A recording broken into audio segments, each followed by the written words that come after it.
Hey y'all, it's your favorite duck here, Derek the Duck. And today we're going to talk about Downtown Abbey, the grand finale. Yeah, I just saw it today at the movies, at the movie theater. Yes, I did.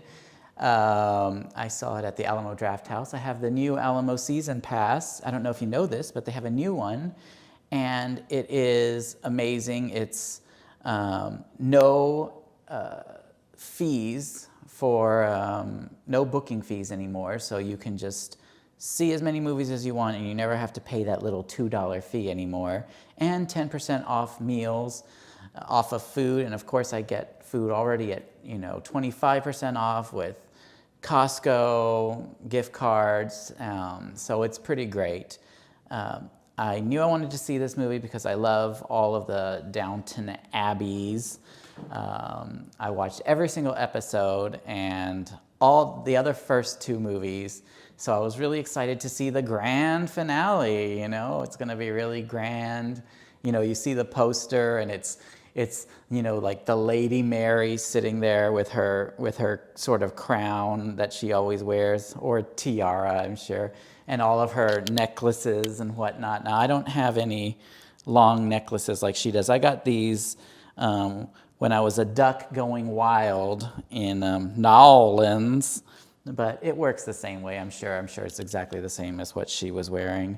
But anyway, yeah, I saw the movie. I was so excited to see it. I really wanted to see it. I was waiting for it, and today was the opening day for the movie, and of course I was going to go see it. Now, I would say usually no spoilers kind of review, but honestly, if you know anything about Downton Abbey, and if you've ever watched it, there's really nothing to spoil because nothing ever really happens in these in any of the shows or movies. You don't really see Downton Abbey for the story. You see it for the opulence, the house, the whatever Lady Mary's wearing, that sort of thing. And my house, the Quack house where I live, is very similar to the Abbey, I think. It's very opulent here. I have this grand piano and a champagne glass, that sort of thing. So I feel often that I actually do live the Downtown Abbey life, in a sense. And, just seeing the poster made me yearn for it. I knew I would end up seeing a lot of my favorite characters, and then I did. They were all back. Like I said, there wasn't really much of a story to tell, and there didn't really need to be. Julian Fellowes, everyone's favorite writer, has obviously been very, very busy. He just, wrapped up The Gilded Age, if you've been watching that on HBO. So, I'm a big fan of The Gilded Age and, Downton Abbey, sort of its predecessor. And you can kind of tell. So in this movie, it sort of starts off with, we find out that the Lady Mary has been divorced, okay? And now she's like a social outcast. It's not unlike the same storyline that's going on in The Gilded Age. It's pretty much the exact same storyline. And I think Julian Fellowes must have just been lazy and he was trying to multitask, so he just sort of copy and pasted both stories at the same time. It's the best that I can think of. So that's sort of our main premise going into the movie. The Lady Mary has been divorced, and we're going to see sort of her journey, in a sense. Now, if you remember from the last movie, Downton Abbey, A New Era, the Lady Mary was sort of already named the heiress to the estate, and her father was, the Earl of Grantham was finally going to allow Lady Mary to take over and run the property. Well, this movie is actually a lot more of the exact same thing. Except now there's an internal struggle with the Earl of Grantham, thinking, oh, can I really do this? Can I really part with Downton? That sort of thing.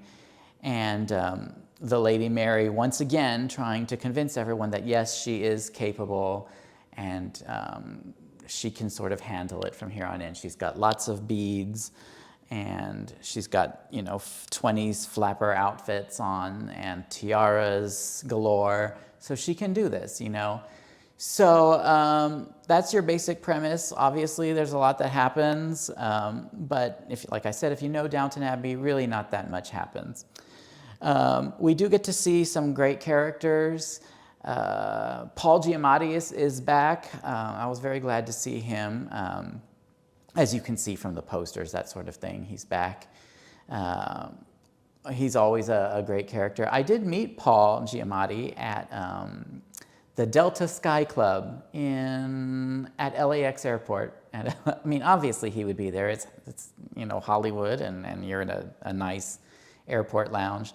I remember I was sitting across from him. I was having my own champagne, very much like the Lady Mary, and I could see him in a corner, and I was just staring at him like, oh, like that's Paul Giamatti.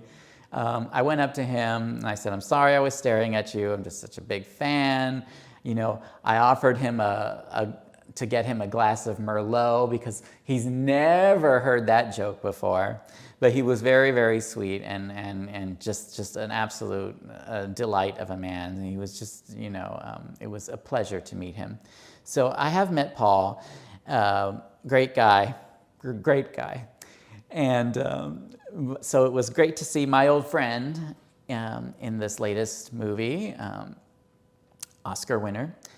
I think, well, he should be if he hasn't. I think he was. But anyway, well, I do remember he played the character Pig Vomit back in Howard Stern's Private Parts movie. That's, I think, many of our first introduction to Paul Giamatti as Pig Vomit.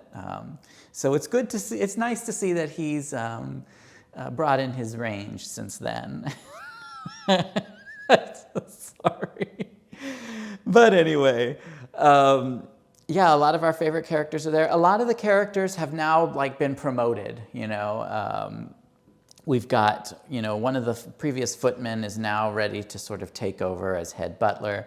And a lot of it mirrors the life of the duck. I don't know if you've seen my past videos where I lost all my money gambling, and now I have to, I had to get myself out of that debt by being a janitor at a local amusement park. And so I had been wearing this, this very nice name tag. It says Derek on it. But, newsflash, I got promoted already in a month. And so I am now, if you see this name tag, lead. I am the team leader. How exciting is that? I'm going to put this right here next to my beads and my tiara. Just going to put that on there. Look at that. I am the leader now. The duck is the lead.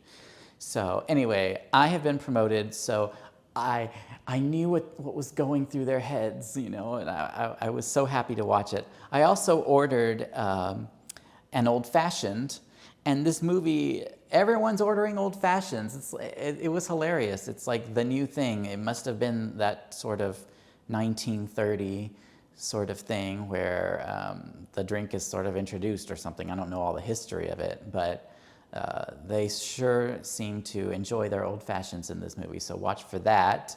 Of course, the Lady Mary mostly drinks champagne. I don't think she eats. I don't think she's actually eaten since 1890, and that's not an exaggeration. But there's plenty of booze in this movie, and it's a lot of fun. So, you know, you're seeing good characters. You're seeing them move up in life. Some characters getting new roles.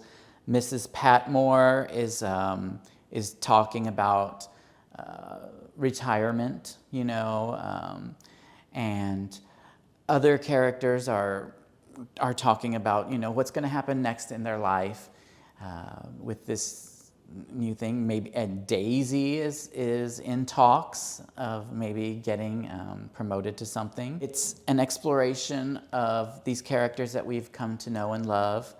and just see them moving into their next step. And there's actually a really beautiful line in the movie. I think if I get this right, I just saw it a few hours ago, but it was Mrs. Patmore, and she said, "Life is full of chapters, and there's nothing wrong with closing out one and going into another." And I think that's really nice. I myself have had lots of chapters in my life. You know, there was a time when I was very grand and opulent, and I'm still holding on to this old house, much like the aristocracy in England, in the Downton Abbey areas. I may lose all my money gambling or whatnot, but I'm holding on to the grand estate, the house itself, even if I'm very house poor. But, you know, I've had chapters in my life where I was rich, and then I'm poor, and then maybe I'll be rich again. It doesn't really matter. The idea is that life is full of chapters, and it's okay to end one and get ready for the next chapter. So I thought that was really beautiful. There was another line in there. I don't know if you remember in the previous Downton Abbey, our favorite semi-footman, I guess, Molesley, ended up becoming a screenwriter of sorts, and now he's like, oh, this really great screenwriter now in this movie. And so he talks a lot about how what screenwriting is, and he even says, well, without good screenwriting, the actors would have absolutely nothing to work with. It kind of felt like Julian Fellowes giving himself a little pat on the back. But later on, he has a realization that, oh, the actors are really important, and they can bring a screenwriting to life. And I think that's a really interesting sort of dance that this movie plays as well. Julian Fellowes is obviously a very skilled writer. He does a great job. This movie is very well written. It's funny in many parts. It brings back kind of old jokes that if you're a fan of the show, you'll remember, and you'll put them together, and it'll be funny. Not everyone will get it if this is your first viewing of a Downton Abbey, but you know, with this being the third movie, it's going to be fans really watching it. So, you know, it was funny, it was well written, well crafted, maybe, like I said before, a little hollow, but all of them are like that, so it's not a big surprise, and but it certainly delivers. This movie definitely delivers. You get the opulence, you get the gowns, and you get everything, even a little historical figures, that sort of thing. Noel Coward features prominently in this movie. He's there making jokes and hanging out amongst some other guys. He plays the piano. He regales everyone with a beautiful rendition of something. It's a silly kind of old-timey 30s song of some sort, but it's there. So it was interesting to see those kinds of characters coming to life and showing how Downton Abbey is just really a part of the whole world in a sense. And yeah, so you know, I'm not going to say exactly how it ends or anything like that, but I will say that at the end it was very satisfying to me. I thought it was a beautiful send-off to the movie, to the entire series that we've come to love and know. You know, I did another video about that horrible show on HBO that I hate watched called And Just Like That. And in that video, I talked about how that show, you know, it came to a really abrupt stop. It didn't honor the characters. It didn't honor the story. It was terribly written. It was just a huge mess. This is not like that at all. This really is a grand finale. And it was just beautifully done. And, you know, if you're a fan of it, you probably would shed a tear or two. It was, okay, sorry. Okay, I'll edit this part out if I remember. But, getting teary-eyed. Anyway, it was well done. Let's just go with that. Very well done. I highly recommend this movie. Get yourself an old-fashioned, get yourself a glass of champagne, put on your favorite crown, even if it's something from the, Spirit Halloween for Game of Thrones or whatever. Get yourself some beads, relax, and go back into that world. It's just beautifully done, and it's a very sweet movie, and it's wonderful, absolutely wonderful. And if they want to do another one like Downton Abbey, well, it's not quite over yet. I would not begrudge them that in any way.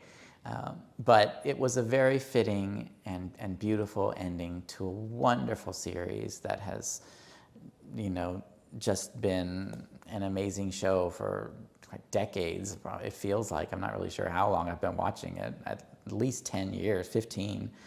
But anyway, I highly recommend this movie, especially if you're a fan.